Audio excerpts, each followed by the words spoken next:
and just talking to each other while eating, because this is like the happiest moment of our day. I think it would be good for the world. Next up, riding on empty. I want baklava, I want kebab, many different kind meatballs. Shish kebab, chicken kebab. Tony, please don't talk about food. No reservations.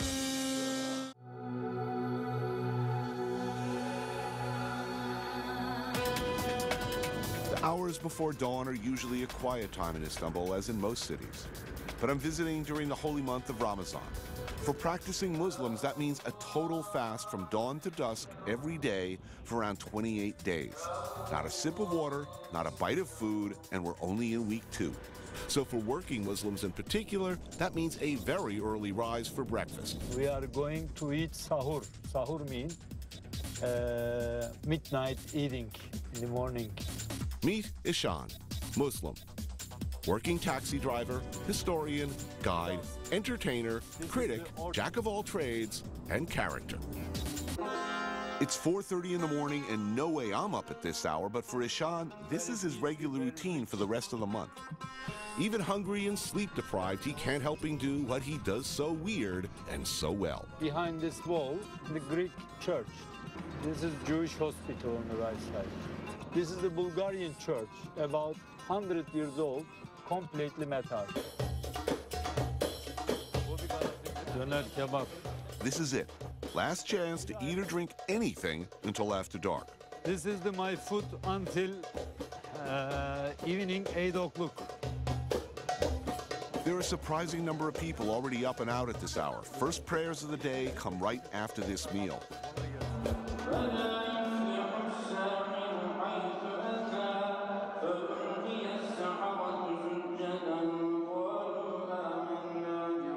Ramadan is fasting for God, for Muhammad.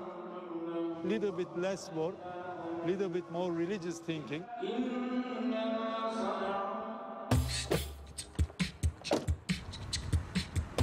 Now, all of us spend a lot of time with Ishan, and I've seldom met anyone who loves his job so much or works so hard. Every day I saw same place, but still I love this city. It's very beautiful here. Merhaba, my friend. How are you? He seems to know everybody in town. The history, date of construction, name of architect of every mosque, church, school, bridge, and palace in Istanbul. Who built them and why? This is the mosque name, Mihrimah Sultan, his spice market. 13th century building there. This is second bridge, building 1985. Also, where to score a few figs for an unbeliever who's having trouble sticking to his fast. Thank you.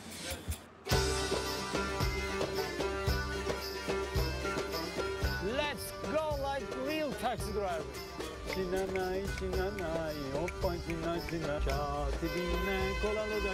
Being around Ishan is like being in somebody else's reality show. We're all bit players, satellites of Planet Ishan. Hello, my friend. Welcome to my Rolls Royce. And Frenchman shouting, ooh la la, help, ooh la la, ooh la la. No money, no honey. Of course, my horse. Adamın kafasını bozuyorsun. Yeah, like he said. For sure, we saw the sights, and they were worth seeing. Tony, this is the Blue Mosque, is the 6th minaret. I love this mosque. A visit to the Blue Mosque is pretty much obligatory and pretty damn impressive, if you ask me.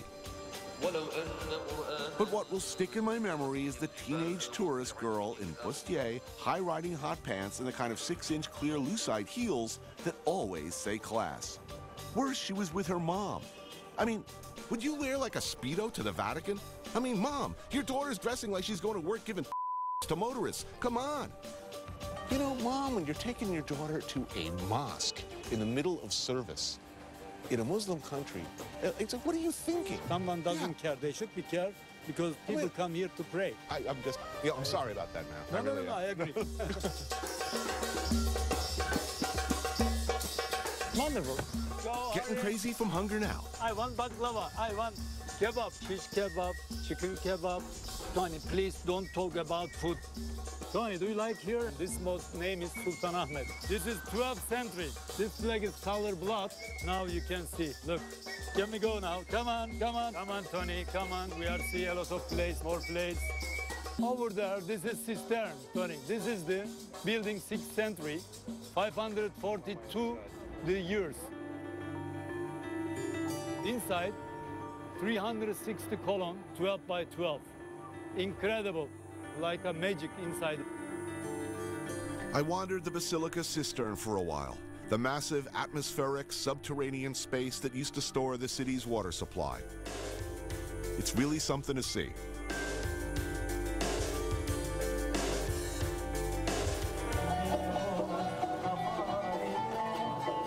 Finally, back at the Blue Mosque for the iftar meal at day's end.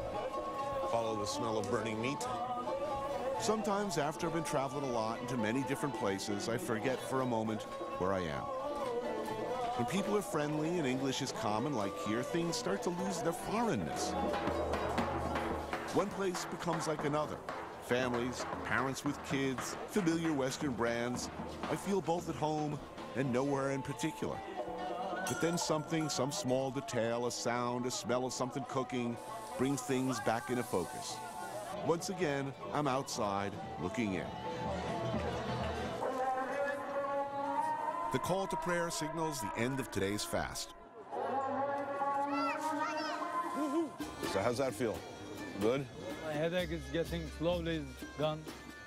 So do you load up on food on the way home? Or you going to stop and get a doner kebab? Tonight also, yeah. First a few days is not easy, but now stomach get used to. First 3-4 days, Hard. you will be more headaches. Well, I feel better. Thank you, Allah. Riding around with Ishan, it was easy to read his comic patter and sense of humor as being a common denominator with so many cabbies everywhere. But he's not from everywhere. His is a very modern, particularly Turkish sensibility. Devout, yet tolerant in his faith. Oh, yeah. Next, some true heavy metal thunder. You don't stay in business long by poisoning your neighbors. No reservations.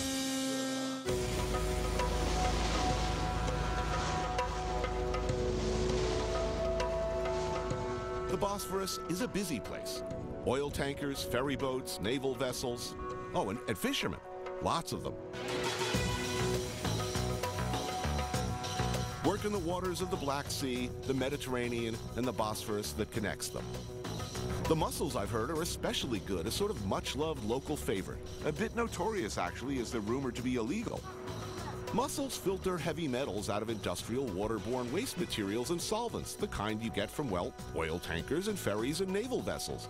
And they tend to store them away until you eat them. But a black market of impromptu itinerant mussel vendors selling seafood of unknown provenance with the very real likelihood of notes of mercury, cadmium, and lead in every mouthful, well, who could resist their siren song, I ask you? Nothing I like better than unlicensed seafood of indeterminate provenance. Oh, yeah. Thank you. So let's see, we got rice, spices, and unknown deliciousness. What's a big mussel? Did I mention their room temperature shellfish? Yeah, maybe one more. But then, of course, they're stuffed with rice and raisins and pine nuts and onions, maybe a little nutmeg and a squeeze of lemon. And yeah, they really do taste good.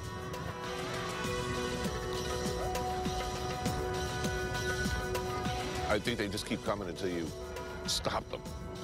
I mean, okay, so it's marginally legal, and we don't really know where it comes from and when, but it tastes good, and he seems to commingle on good terms with his neighbors. You don't stay in business long by poisoning your neighbors. Those are some delicious mussels. Well, that was quite excellent, and I think our work here is done. Check back in 5 hours.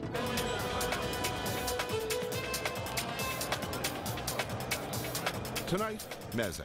What's that? It's something you see throughout much of the former Ottoman Empire, a sequence of tapas-sized small plates. Carefully orchestrated and not really a dinner for two type of a thing. Actually, it's kind of a more the better type of a thing. So Ezra's brought her friend Ozga. This place is like berserk. I mean, I see like every variety of people. Exactly. And there's a football game going on, which means a lot of people are at home watching TV. Okay. So this is how we do. We choose as many plates as we want. Oh, really? Uh-huh.